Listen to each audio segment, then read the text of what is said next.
Apesar de termos como animal molhado, cela de cavalo, entérico, caprílico para descrever uma cerveja e ainda, pior, jurar de pé junto que ela é maravilhosa, pode não parecer muito um sinal de sanidade a primeiro momento, mas vocês vão ver só que no final das contas é maravilhoso, é só você se abrir para essa nova experiência. Se você não está entendendo nada do que eu estou falando, você já vai entender. Olá, amigos e amigas cervejeiras, meu nome é Carol Jandoso, eu sou bióloga, sommelier de cervejas e mestre em estilos e esse é o Birologia, Cerveja e Biologia. No vídeo de hoje eu vou falar sobre as Brettanomyces, esse fungo que eu gosto tanto e que nós os íntimos conhecemos como Brett. Se você já ouviu falar dessa levedura, provavelmente você deve ter escutado que a bichinha é nervosa, que ela é super resistente. Um dos maiores medos dos cervejeiros por aí é de ter uma cervejaria, uma planta contaminada com Brettanomyces, porque ela é muito resistente, ela é muito forte.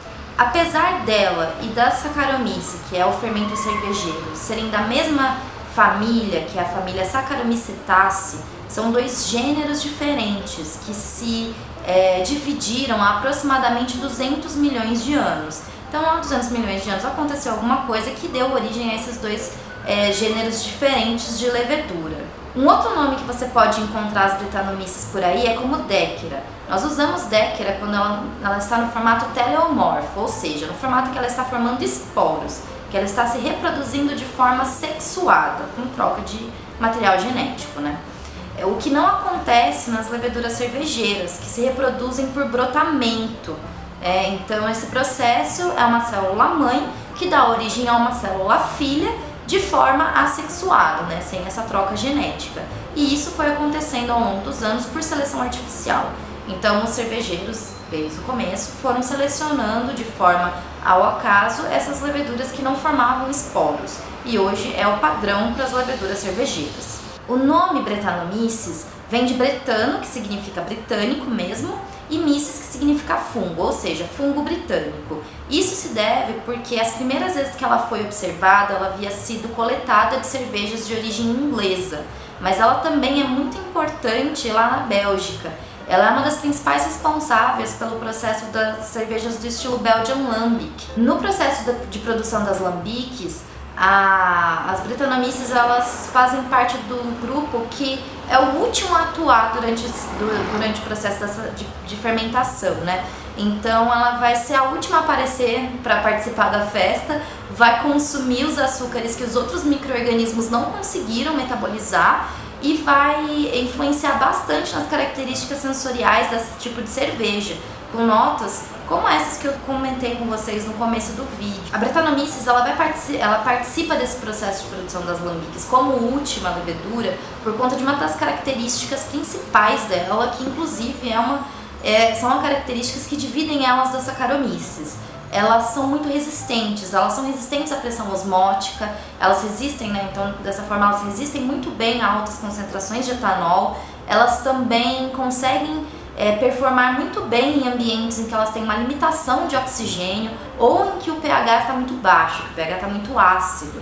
Então, essas são características que fazem com que elas possam atuar no processo de produção de uma cerveja como a lambique, por exemplo, e atuar por último, né? Pegar os açúcares mais complexos que as outras leveduras e bactérias não conseguem metabolizar. Então, essa é uma característica muito importante das Brettanomyces. Um outro ponto que divide elas das leveduras cervejeiras é a maior produção de ácido acético. Esse ácido já é normalmente produzido no processo fermentativo, pela levedura cervejeira, inclusive. Porém, as Brettanomyces elas produzem uma quantidade muito maior de ácido acético. E isso se deve por um fenômeno biológico conhecido como efeito Custer, que é o efeito em que há um bloqueio do processo de fermentação, mesmo em condições anaeróbicas. Então, mesmo se você tenha todas as condições para que fermente, né, você não tem oxigênio, você tem extrato disponível, a fermentação ela é bloqueada e ela não acontece, e daí gera um aumento na quantidade de ácido acético.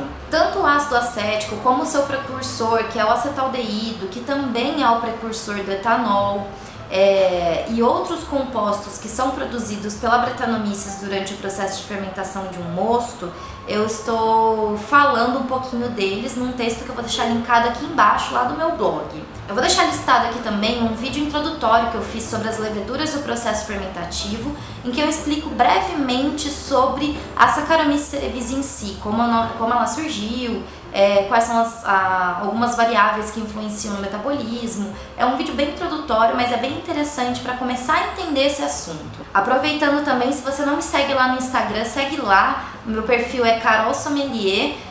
Lá a gente pode conversar melhor, vocês podem me mandar dúvidas, podem mandar por aqui também, podem mandar pelo blog, podem mandar por onde vocês quiserem, participem disso. Então eu quero mesmo que vocês interajam comigo.